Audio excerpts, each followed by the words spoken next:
It's been 5 days since you heard from them, but 9 days ago you sent that meme, the one that was so perfect. It basically screamed, "We have something special." And they responded immediately with, "This was made for us." So they must still be into you, right? Right? If you just felt that punch in your gut, this video is for you. Today we're talking about situationships.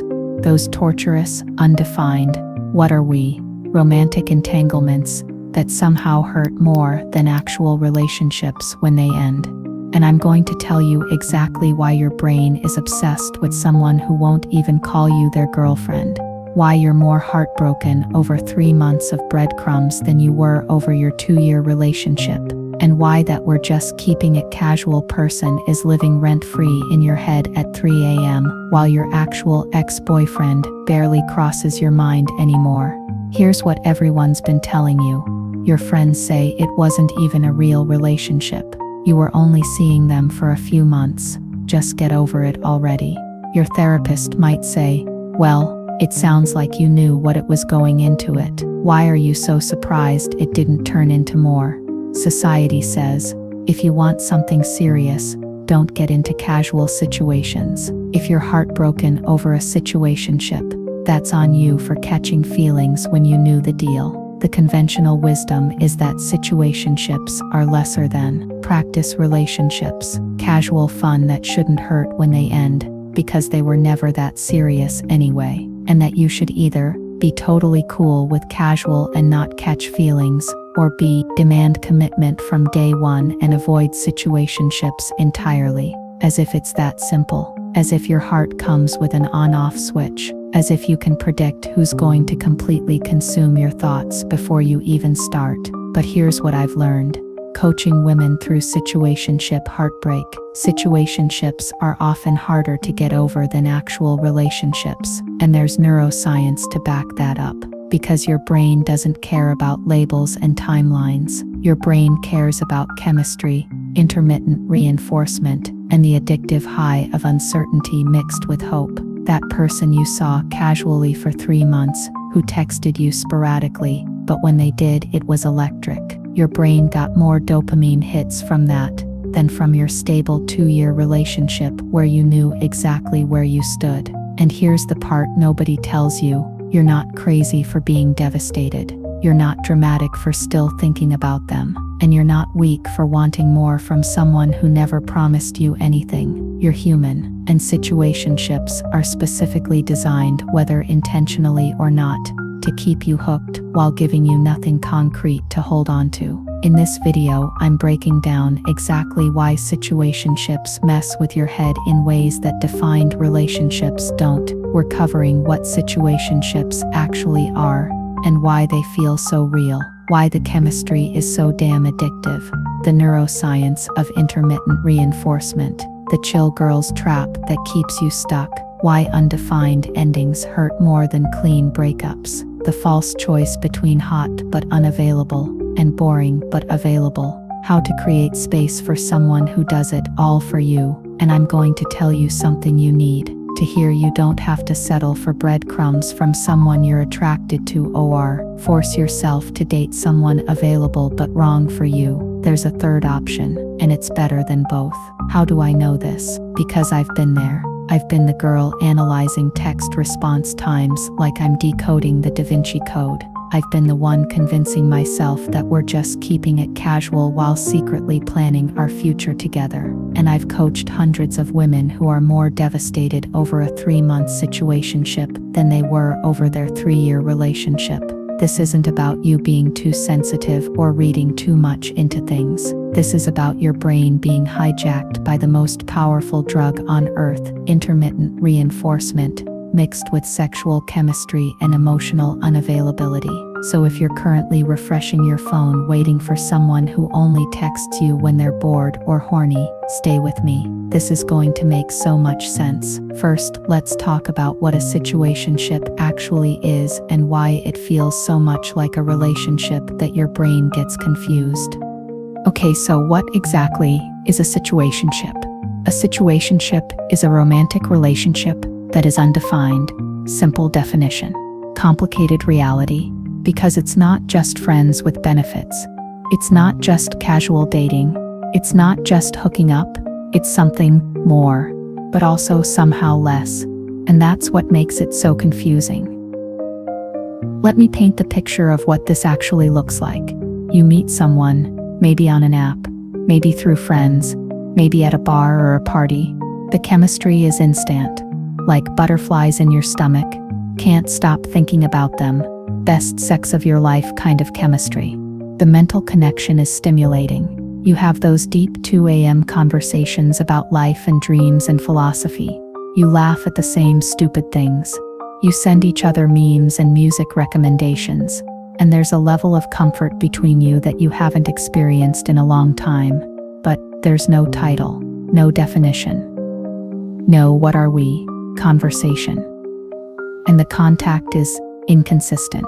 Sometimes they text you every day for a week. Then you don't hear from them for 5 days. Then suddenly they're sending you paragraphs at midnight. Then radio silence again. You don't just meet up to have sex, though the sex is admittedly amazing. You go on actual dates, dinner, movies, that new museum exhibit. You attend events as their plus one. There's a particular show the two of you like to watch together on the regular. It feels like a relationship. It acts like a relationship. It looks like a relationship to anyone watching from the outside. But nobody's calling it a relationship. And this is where it gets torturous. Because when you're in a situationship, you start counting. You sent that meme 9 days ago. It's been 5 days since they last reached out.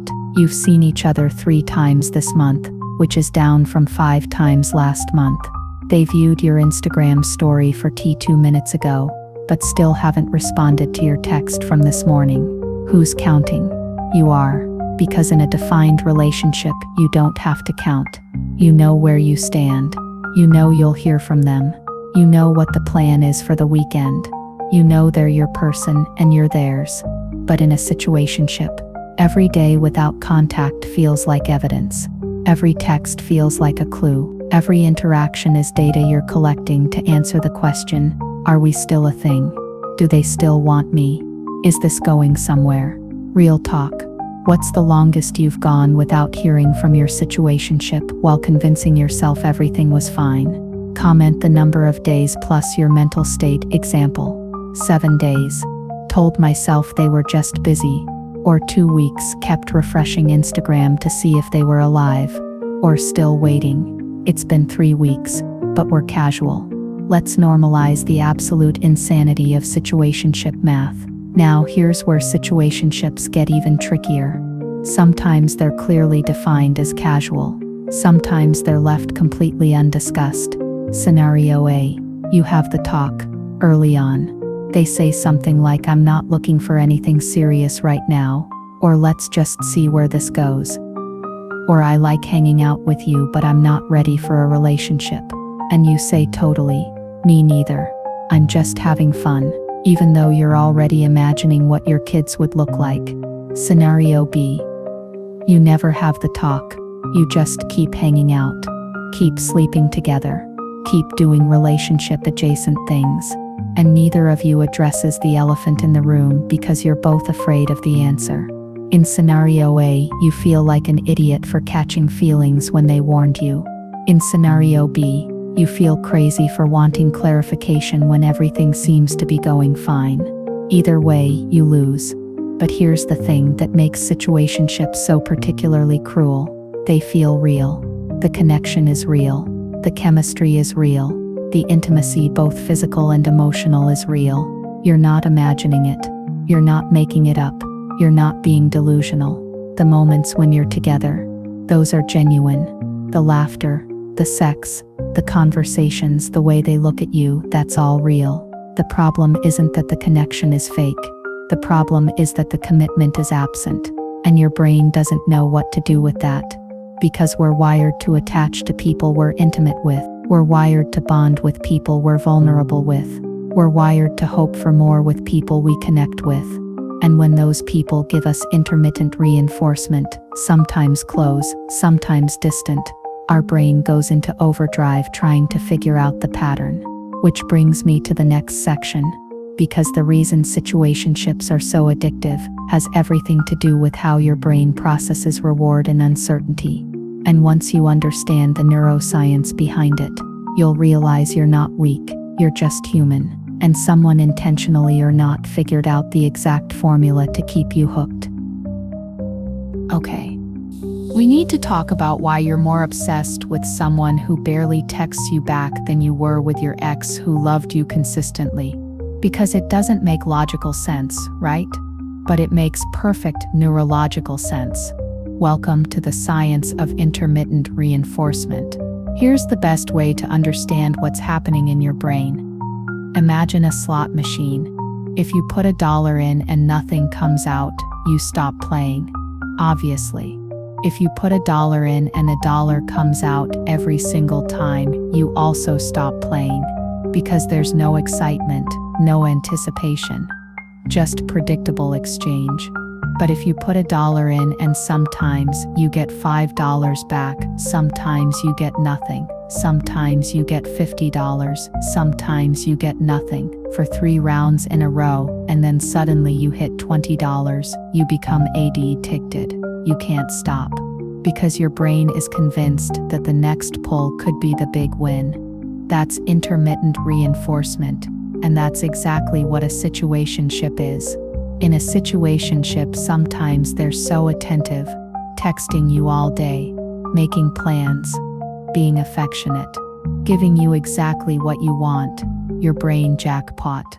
See, they do like me. Then they disappear for days.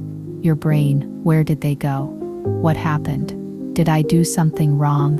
Then they resurface with a perfectly timed miss you text or a last-minute invite to hang out.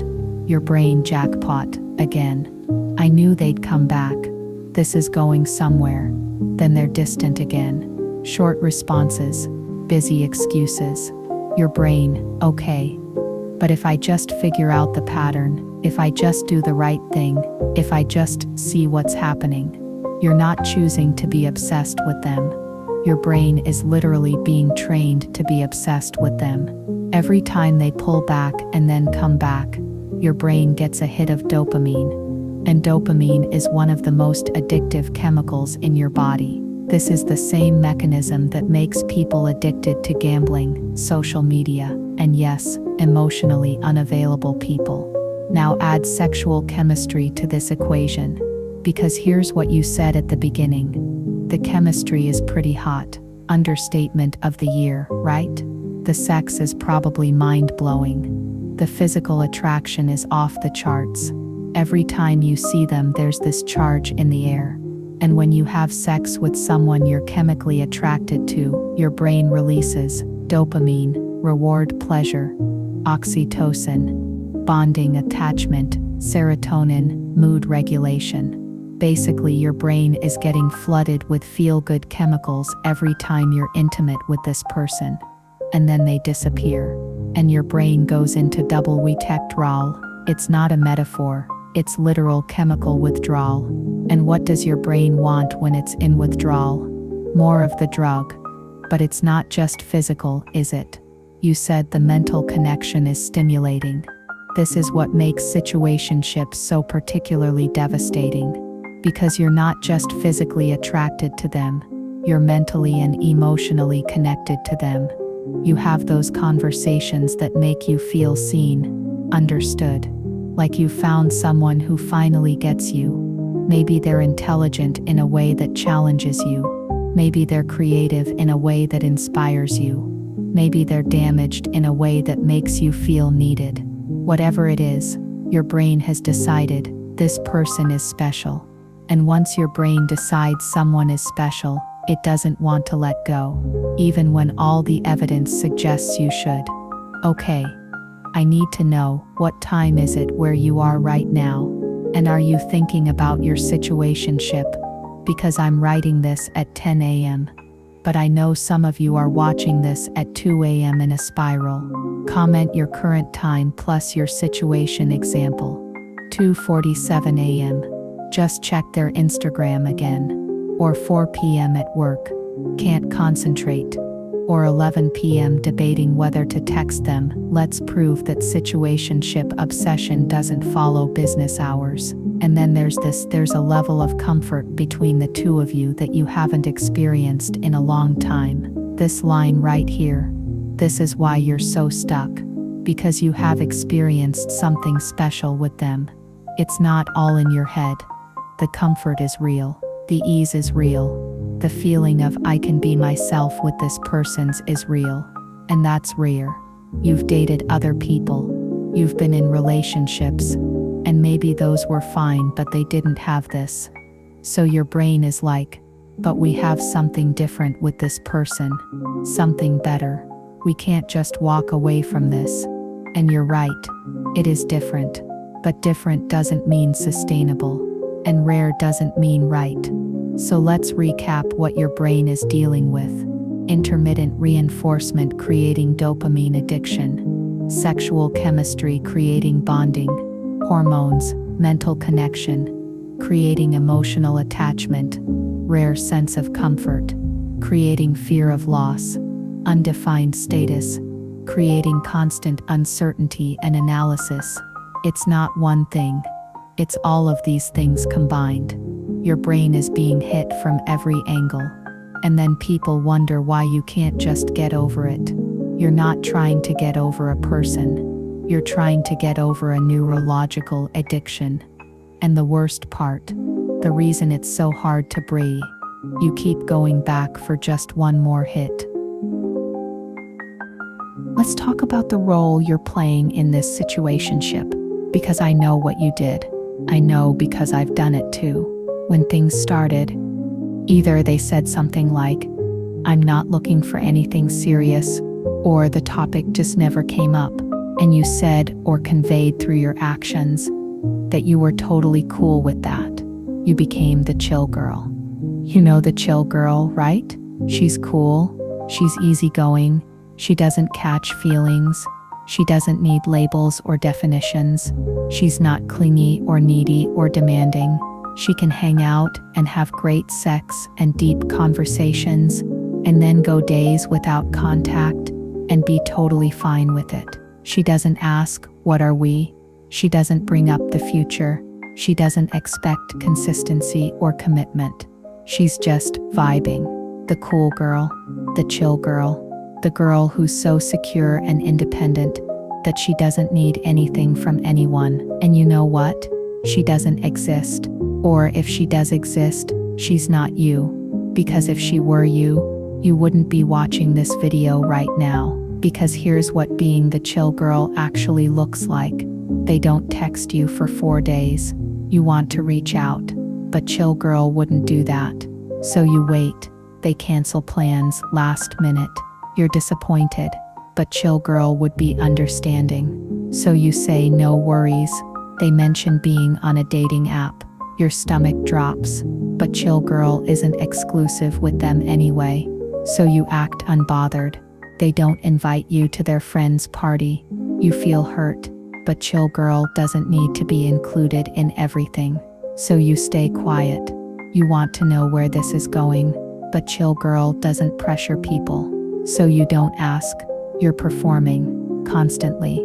You're editing your reactions, managing your emotions, suppressing your needs, all so they don't think you're too much, or catching feelings, or getting serious. And here's what that performance costs you: your authenticity, because the real you, she does want to hear from them more than once every 5 days. The real you, she does want some indication of where this is going. The real you, she does feel hurt when she's treated like an option instead of a priority, but you can't express any of that without breaking character. So you stay silent, you stay chill, and the situationship continues indefinitely. Because why would they change anything? You've shown them you're fine with exactly how things are. Be honest. Have you ever played the chill girl in a situationship? What's the most ridiculous thing you pretended to be okay with? Comment guilty plus what you tolerated. Example: guilty, acted fine when they canceled on me 3 times in a row. Or guilty, said I was cool with them still on dating apps. guilty, pretended I didn't want to be official when I absolutely did. No judgment. We've all been there. Here's what I need you to understand. Being authentically chill is totally different from performing chill. Authentically chill means you genuinely don't want anything serious right now. You're genuinely okay with casual. You're genuinely not invested in where it goes. And if it ends tomorrow, you'd genuinely be fine. That's real chill. That's healthy casual. But performing chill means you actually want more, but you're pretending you don't because you're afraid that asking for what you want will push them away. And here's the cruel irony. By not asking for what you want, you guarantee you'll never get it, because they're not mind readers. And if you're acting like you're totally fine with casual, they're going to believe you. And even if somewhere deep down they want something more too, they're not going to risk being the first one to bring it up when you seem so perfectly content with how things are. So what's the alternative to being the chill girl? Being the real girl. The girl who says, hey, I know we said casual, but I'm starting to develop feelings. I need to know if there's potential for this to become something more, or if I should step back. The girl who says, I really like spending time with you, but the inconsistent communication doesn't work for me. I need more regular contact, or this isn't sustainable for me. The girl who says, I'm not cool with being undefined anymore. I need to know what we're doing here. Is that scary? Yes. Could they say no? Could they pull back? Could they end it? A-B, absolutely. But here's what I know. You're going to lose them anyway if they're not capable of giving you what you actually want. So you might as well find out now instead of 6 months from now, after you've invested even more of yourself into a situationship that was never going to become a relationship. Because that's really what this comes down to. Situationships are hard to get over because they never had a defined beginning or ending, which means your brain never got closure. Your heart never got answers, and that what if will haunt you way longer than a clean breakup ever would. Okay, so we've established what situationships are and why they're addictive. Now let's talk about why they're so damn hard to get over, because this is the part that confuses people the most. Your actual boyfriend of 2 years, you were sad for a few weeks and moved on. This person you saw casually for 3 months, you're devastated months later and can't stop thinking about them. What the hell? Here's the first reason. Ambiguous loss is harder to process than clear loss. When a defined relationship ends, you have concrete information. There was a relationship. Now there isn't. It's over. You can grieve and move on. But when a situationship ends, or fades, or ghosts, or just becomes even more sporadic, until you're not even sure if it's over or just on pause, you have nothing concrete. Was it even real?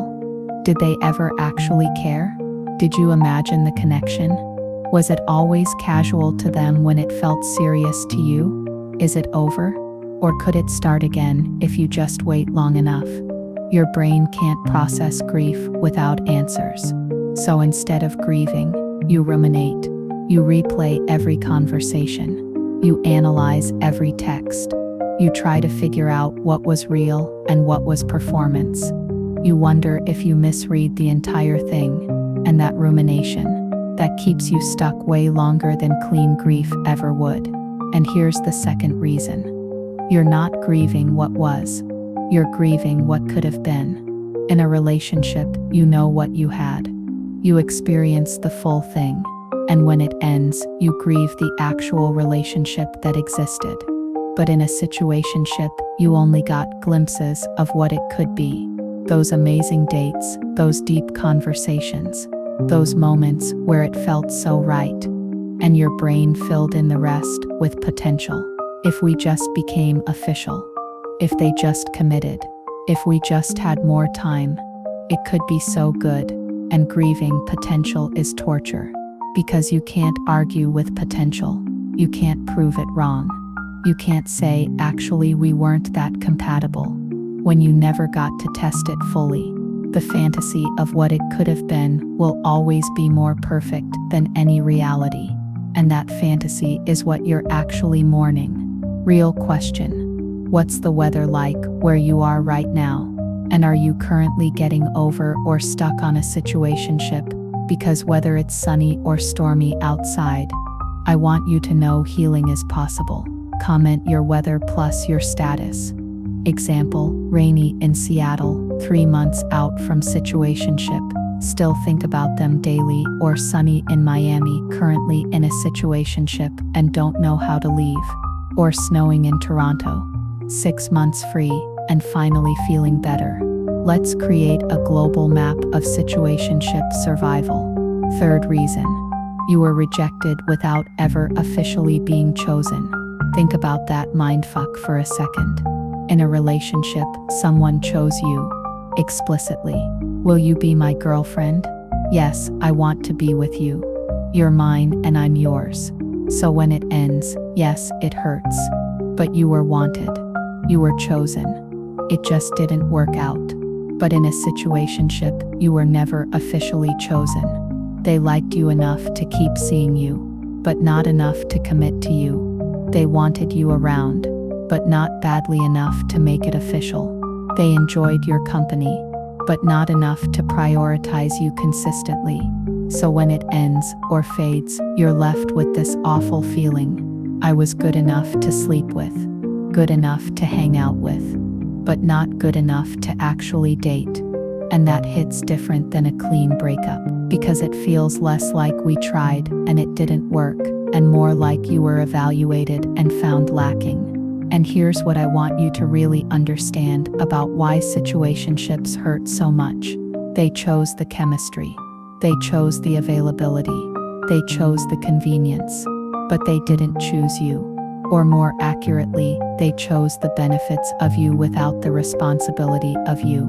They wanted the sex, the companionship, the ego boost, the entertainment, the emotional support, when they felt like it, but they didn't want the commitment, the consistency, the vulnerability, the work, the partnership, and you let that happen. Not because you're weak or stupid, but because you were hoping they'd come around, hoping they'd realize what they had, hoping the connection would be enough to make them want more. But here's the devastating truth. If someone wants to be with you, they will be, period. They won't need months of seeing where it goes. They won't need to figure themselves out while keeping you on standby. They won't need you to prove your worth over and over with perfect, chill girl behavior. When someone wants you, really wants you, they pursue you. They commit to you. They make it clear where you stand. And when someone keeps you in a situationship indefinitely, they're either a genuinely unable to commit to anyone right now, but not your problem to fix, B, unsure if you're the once but willing to keep you around while they look cruel, perfectly happy with the arrangement as is, because they're getting everything they want, selfish. None of those scenarios end with you getting what you actually want, and this is where people usually give you one of two pieces of advice. Find someone boring who's actually available, or just enjoy the hot casual thing for what it is. But what if I told you both of those options are terrible? What if I told you there's a third option that nobody's talking about? Let's talk about the impossible choice you think you have to make. Because I hear this from clients all the time. Claire, I have two options. I can either date someone I'm intensely attracted to, who won't commit, or I can date someone who's ready for a relationship but doesn't excite me at all. And I'm here to tell you, that's a false choice. Option A, the person who does it for you on every level. The chemistry is insane. The sex is incredible. The conversations are stimulating. The attraction is undeniable, but they're emotionally unavailable. They won't commit. They keep you in this undefined purgatory. And you tell yourself, but isn't it better to feel this with someone, even if it's not official, than to feel nothing with someone who wants me? Isn't that so much more dramatic and exciting than settling for the boring, available person? Option B, the person who's just waiting with bells on for you to give them a chance. They text you consistently. They make plans. They've made it clear they want a relationship with you. But there's no spark. The conversations are fine but not fascinating. The sex would probably be okay but not earth-shattering. Your friends like them. Your parents would love them, but you're just not that into them. And everyone tells you, just give them a chance. Attraction can grow. They're such a good person. You're being too picky. So you try. You go on dates. You kiss them. And it feels like eating plain oatmeal when you're craving chocolate cake. And this is the trap so many women fall into. They think these are the only two options: passion without commitment, or commitment without passion; chemistry with unavailability, or availability without chemistry; the exciting person who won't choose you, or the stable person you don't want. So they choose option A, because at least they feel something. At least the unavailable person makes them feel alive, even if they also make them feel crazy and insecure and constantly anxious. And they justify it by saying, "I'm just not settling for someone boring. I'd rather be alone, or in this situationship, than force it with someone I'm not excited about." And you know what? You're right about one thing: you absolutely should not settle for someone you're not attracted to just because they're available. Do not force yourself to date the person who checks all the boxes on paper, but gives you nothing in person. Do not give them a chance when your gut is screaming no. Do not convince yourself that passion doesn't matter, and you should just be practical. Chemistry does matter. Attraction does matter. Excitement does matter. Anyone who tells you otherwise is lying or settled themselves and is trying to justify their choice. But, and this is crucial, just because you shouldn't settle for boring availability doesn't mean you should accept exciting unavailability. Because here's what I know: the right person will be both: hot and available, exciting and consistent, chemistry and commitment, passion and security. That person exists. And your job isn't to choose between two terrible options. Your job is to create space for the person who offers everything. I need to know: have you ever stayed in a situationship because you thought the only alternative was dating someone boring? Comment yes plus how long you stayed, or currently how long it's been, or no, what made you leave. Let's talk about this false choice we've all been sold. Here's the standard you should actually have: someone who makes you feel butterflies, and texts you back consistently, has amazing chemistry with you, and wants to make it official, excites you intellectually, and shows up for you practically, makes you feel alive, and makes you feel secure, is hot enough that you can't wait to see them naked, and emotionally available enough to actually build something with. That's not unicorn standards. That's basic "I'm worthy of someone who's all in" standards. And the reason you haven't found that person yet, it's because you're wasting your time and energy on situationships with people who only check some of the boxes. Because here's how energy works: you only have so much emotional bandwidth. If you're spending your nights analyzing texts from someone who's half in, you're not available mentally, emotionally, energetically for someone who would be all in. If you're spending your weekends waiting to see if your situationship will finally text you back, you're not out there meeting people who would actually pursue you. If you're spending your emotional energy trying to decode mixed signals, you don't have any left to build something real with someone clear. You have to create space, literal space in your life and calendar and heart for the right person. And you can't do that while you're still holding on to the wrong person. So how do you actually do that? How do you walk away from the chemistry, even though it's addictive? How do you sit with being single, even though it's uncomfortable? How do you trust that someone better exists, even though you haven't met them yet? Let's talk about that. Okay, so if you're convinced now that you need to let go of your situation, or at least stop pursuing new ones, the question becomes, what now? Because I'm not going to tell you to just be patient or focus on yourself without giving you an actual strategy. First, you need to get really honest about what you actually want, not what you think you should want, not what sounds good on paper, not what your friends say you need. What do you want? Do you want a committed relationship? Then stop entertaining situationships. Do you want casual fun with no feelings? Then only pursue situationships with people you're not developing feelings for, and be honest with yourself when that changes. But here's what you cannot do.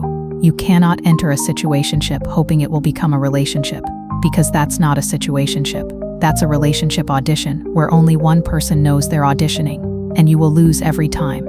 Second, and this is huge, stop performing chill when you're not actually chill. Be the cool girl as your authentic single self, having a genuine blast on your own, until the right person comes along who does it all for you. Not the cool girl who pretends she doesn't need consistency when she does. Not the cool girl who acts unbothered when she's actually hurt. Not the cool girl who says whatever you want when she wants something specific. Authentic cool means you're genuinely happy single. You're genuinely okay walking away from things that don't serve you. You're genuinely not desperate for anyone's validation. You're genuinely secure in knowing you're worth someone's full commitment. That's actually cool. Performing unbothered? That's just lying to yourself and them. Third, if you're seeing someone and you want to know where it's going, ask, what are you looking for? Are you interested in this becoming something more? I'm developing feelings. Are you? I need to know if we're on the same page about what this is. Don't be the chill girl who drags out a situationship for months because you're unwilling to get the information you deserve. Yes, it's scary. Yes, they might say something you don't want to hear, but better to know at 3 months than at 9 months. Better to know before you're completely attached than after you've built an entire fantasy future. Fourth, when the writing is on the wall, read it. If they're showing you through their actions that they're not available, believe them. Inconsistent communication, not available. Won't define the relationship, not available. Keeps canceling plans, not available. Only reaches out when they want something, not available. Says they're not ready for a relationship, not available. Don't clock signs of unavailability and then avoid facing the disappointing truth because the attraction is so strong. The attraction doesn't matter if they're not actually available to you. Walk away. Fifth, be actually single. Not technically single but emotionally occupied by a situationship, single. Actually genuinely, fully single. Delete their number. Unfollow them.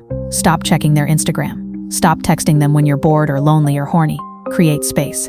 Empty, uncomfortable, sometimes lonely space. Because that space is where healing happens. That space is where clarity comes. That space is where you remember who you are outside of obsessing over someone who won't commit to you. And that space is where the right person can actually enter your life. Because here's what I promise you. The person who's right for you exists. They do check all the boxes. Hot, available, emotionally intelligent, ready for commitment, excited about you specifically. But you will never find them while you're chasing someone who's only half interested. You'll never be available for them while you're waiting for a situationship to become something more. You'll never recognize them while you're convinced you have to choose between passion and stability. The right person is both. And they're out there. And they're looking for someone like you. But they need you to be available, actually available, to find you. Final question. What's the one thing you're going to do differently the next time you feel yourself falling into a situationship? Comment your commitment to yourself. Example, ask what they're looking for within the first month. Or walk away the second I want more and they don't. Or stop performing chill when I'm not actually chill. Or actually stay single instead of filling the void. Let's make public promises to ourselves. And here's my final thought. You don't have to settle. Not for an unavailable person you're attracted to. Not for an available person you're not attracted to. You get to want and wait for someone who's both. Someone who makes your heart race and shows up consistently. Someone who excites you and wants to build something real with you. Someone who you have incredible chemistry with and who's actually emotionally available. That's not asking too much. That's asking for the bare minimum. And until that person shows up, be authentically happy as your single self. Not performing happiness to seem unbothered. Not filling the void with situationships. Not settling for breadcrumbs because you're afraid of being alone. Genuinely, authentically having a blast on your own. That's the energy that attracts the right person. Not desperation disguised as chill, but genuine wholeness that doesn't need validation from someone who won't commit.